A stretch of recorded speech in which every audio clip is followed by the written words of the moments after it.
Good morning and welcome to the new edition of Dr. Lamba's Awakening Call. We see all over the protests by the students, whether it's Bolivia or Chile, whether it's Hong Kong or India. Protests seem to be taking the world by the storm. And they're not something new, they have been endemic all the time. The only difference is that now they are more violent, more boisterous, more noisy. And there was a time when they were more civilized. After what is protest? Lenin used to call protests a useful tool where you employ idiots to point out your agenda. And he called the protesters useful idiots. Well, that's what they are. They are useful idiots. And since they are useful idiots, the politicians were self-centered, adored them. I remember way back in 1958, I was a student leader, and we organized the first ever strike in Punjab. We were successful. But in the strike that was not only in Patiala, but it spread to 8 major cities, there was not a single incident of violence. There was no damage to the public property. No ambulances were stopped. No stone throwing was done. No citizen was made to suffer. It was a spectacle for all. And the public sympathy was with us. I mean, with the students, not with the politicians. And naturally, the protests had their own romance. What happened? They were used by the politicians for their own interests. And the protests led to invariably always to disenchantment and subsequent anger, except for some people who adopted politics as their career. So these useful idiots are now being used by the politicians across the globe. There is a certain romance about protest. Let's be very clear. The youth, untrained, but full of idealism, full of hope, is always entranced, attracted, captivated by high-sounding slogans. And that creates a romance of its own. But then, when after we have protested, we stand on the cusp of experience and a backlash. But going back in the past, where the protests were more civilized to the present, we find the whole sea change in the protest. As we scan the pages of the newspapers, browse through websites, surf news channels, there's a feeling either of deep disgust or high excitement. And then it helps to look back to the experience of the past. Every generation has a tendency to reinvent the wheel, and it always repeats the mistakes of the past. That too is a part of human experience. And I am not fighting shy of it. Why? It's a part of life. But what we have seen in the past month or so, that a vocal section of the country has started to discover the virtue of Indian citizenship, that has a parallel interest in student activism. So here's a combination of political opportunism and student activism. There's no real surprise that the usual suspects, the highly politicalized education institutions like JNU, AMU, Jamia, Yadavpur have reaffirmed their faith in noisy and even violent protest. There's a surprise and concentration that it may become contagious, and the reports already are spreading. And the news that students of even very state college, St. Stephen, boycotted for a day to read the preamble of the Constitution and lustily claim the virtues of Azadi is, to say the least, interesting. It reminded me of the time in 1975 when the students went room to room to collect money for Jayaprakash Narayan. But again, there was no violence, there was no gundaism, there was no animosity in the police and the students. As a matter of fact, they were acting like chums, like friends. Why this change? As a matter of fact, that was spontaneous, and that was a desire to participate in the political life. Barring that, there was nothing. They were not the tools of anybody. At that time, 1970s was a very interesting period, even otherwise. It was fashionable in those days to be radical. You know, the period after independence of India, up to the 80s, was a period of growing up in India, in South Asia. The colonialism and bliss was to be born in that heaven, where we could be masters and architects of our life, was there. So, what really happened was that we were able to project our vision, not any longer. And that was not only that. Then there was the international current linked to the universities in the West. In USA, they were protesting against Vietnam War. Now imagine the difference. The protest against the Vietnam War was very valid protest because the youth of the country was being drafted to fight the war. So they protected themselves. But here the protest against CAA, which doesn't affect the Indian citizens at all, is absolutely ununderstandable. It's not clear what they really want.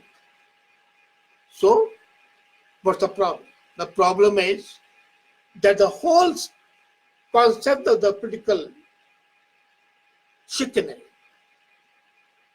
the whole concept of the political activism, the student activism, has been hijacked by self-centered politicians. And those political parties which have no stake and they have no hold of the masses are using the students to project their views. Coming back to 70s, you remember that. The student revolution, the cultural revolution in China. That was because the Chinese students were affected. Wherever the protests were, are the protests in Hungary against the hanging of Imre Nagy. Those protests were all which had immediate impact on the students. Here they are fighting against something which is not valid. And then, they say, reading the preamble. Now, if they really look at the preamble, they say there shall be no discrimination against any citizen. CAA doesn't deal with the present citizen.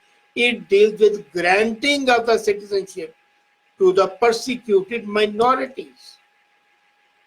And India has a history of giving refuge and asylum to the persecuted minorities. It gave refuge to the Jews. It gave refuge to the Zoroastrians.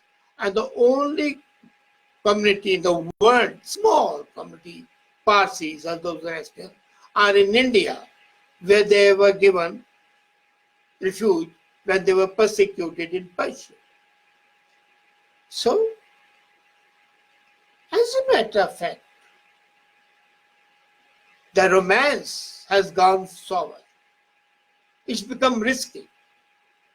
Risky not to the students, but risky to the social structure. And that's why I call it something which is abominable.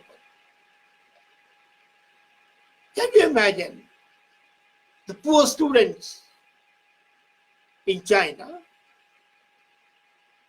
were not taken in by the assertion that China's chairman is our chairman? Yes, because that affected them. And the Naxal movement in India, again, was something which affected them because they were not getting employment. If you remember, the Yadavpur University, the Presidency College, who undertook the war of liberation against fascist state, were not so far. The Naxalites became criminals and they were killed in encounters. Others have languished for long period in jail. So at the heart of the student activation and the student activism, there has been a sea change. The student activism today is a contrived political belief that emanates from the West. It's not in Indian culture. It's not in social structure of India. The student should object. As a matter of fact, the whole student tradition in India has been a guru shishya tradition.